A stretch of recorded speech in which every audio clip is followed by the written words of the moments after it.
Hello, everyone.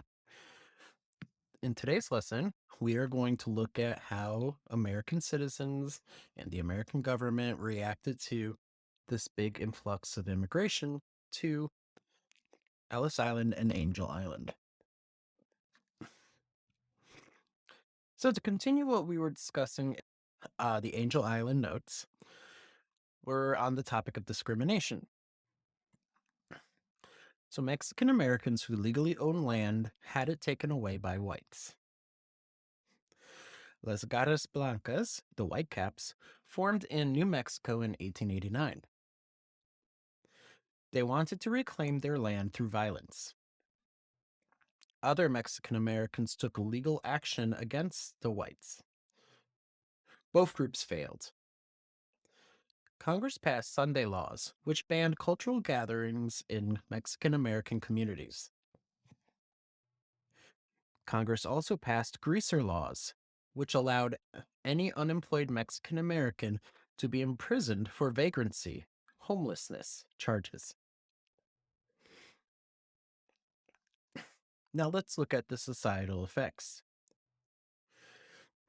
Between 1870 and 1920, over 20 million immigrants entered the United States, which increased urbanization. So here's a photo of steerage decks where immigrants usually traveled. Immigrants faced many hardships. They were not fluent in English, had to find places to live, work, and complete day to day living tasks. Many sought out others from their home countries, so ethnic communities were established.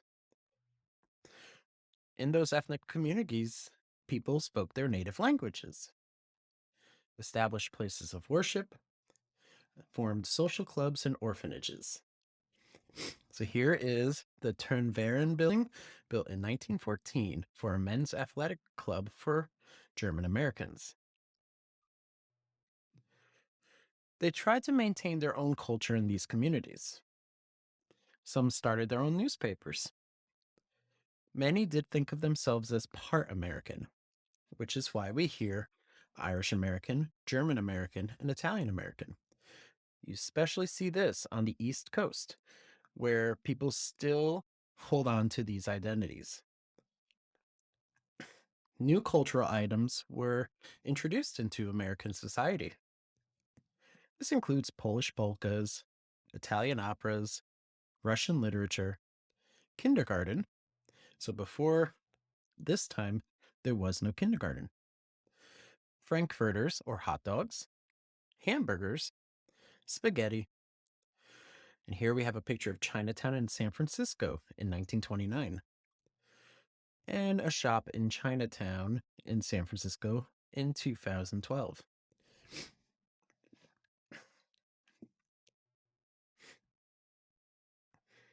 Additionally, pizza was introduced to the United States. And up until about World War II, pizza was not actually a popular food in America. Pizza was a food pretty much only eaten by Italian immigrants and their children. So we start to see nativism. Nativists did not welcome immigrants. They viewed them as dangerous to the American way of life. They wanted Americans to give up their own culture and language and to assimilate into American culture. The Americanization movement was led by government and concerned citizens. They established public schools and volunteer organizations to teach English, American history, and how the US government works. In fact, most public schools were created during this time of nativism. Social etiquette was taught. Immigrants did not want to give up their personal identities, so conflicts occurred. Anti immigration groups were established, and they wanted stricter laws and policies. Many nativists were of Anglo Saxon descent. Anglo Saxon would be people from the United Kingdom. They believed they were superior to all other ethnic groups. They did not object to immigrants from the right countries: Great Britain, Germany, and Scandinavia. But they objected to people from the wrong countries: Poland, Italy, China, Ireland. They also discriminated based on religion. Most Anglo Saxons were Protestant, and they did not like people who were not Protestant, such as Catholics, Jews, Buddhists, and Muslims. They thought Catholics specifically were a danger to democracy.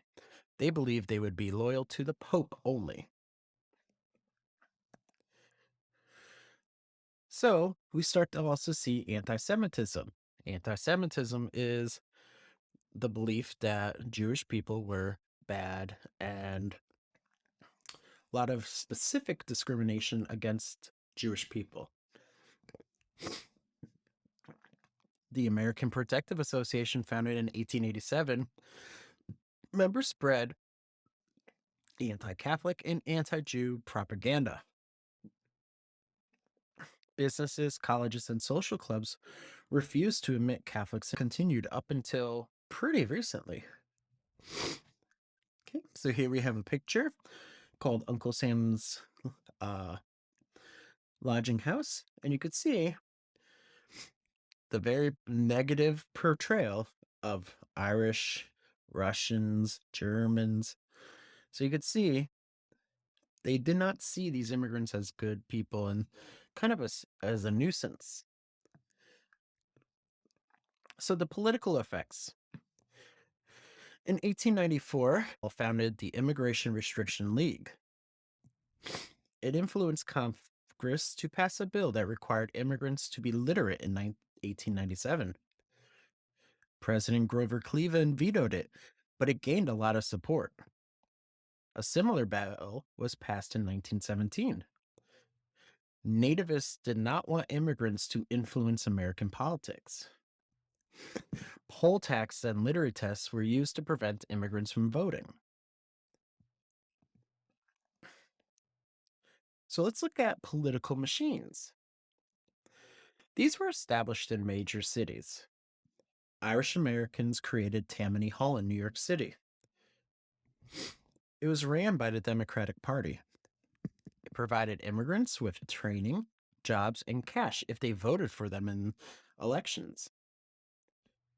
So here we have a picture of the brains of Tammany Hall. And underneath it says, that achieved the Tammany victory at the Rochester Democratic Convention. Tammany Hall was a big name in New York politics. And they were a big name for many years.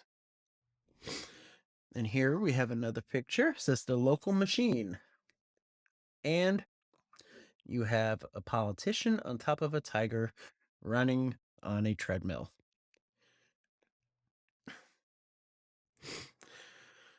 So, William Boss Tweed was the most influential Tammany Hall boss. Here's a picture of William Boss Tweed. He was a fourth generation Scottish Irish. He controlled New York City politics from the mid 1850s until 1871. It services to immigrants, but they did so through the use of fraud and corruption.